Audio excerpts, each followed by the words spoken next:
पाकिस्तान दीनी सल्तनत है या गैर दीनी?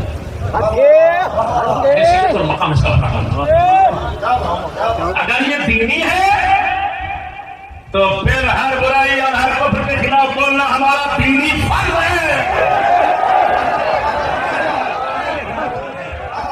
और अगर ये बेदीन है, गैर दीनी सल्तनत है, तो लोगों को बता दो, हम चुप कर जाएंगे। अगर बोले तो जुबान काट देना। अगर मैंने हक कहिए गलत कहिए।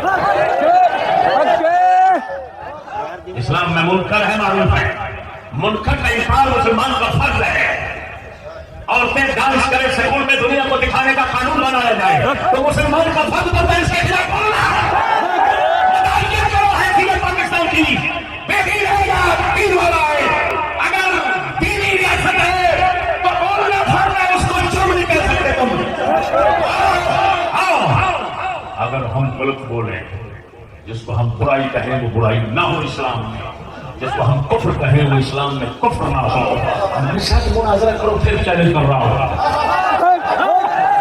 लाहौर में बैठा हुआ हूं, पाकिस्तान के दिल में बैठा हुआ हूं, क्या आपको मतलब है? जिस बड़ा का निकालना निकाल लो, सरल मुनाजरा होगा।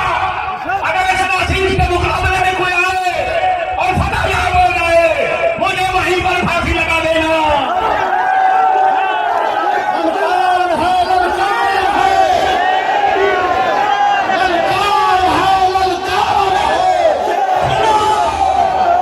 वरना तुम किस बात की मूली हो कि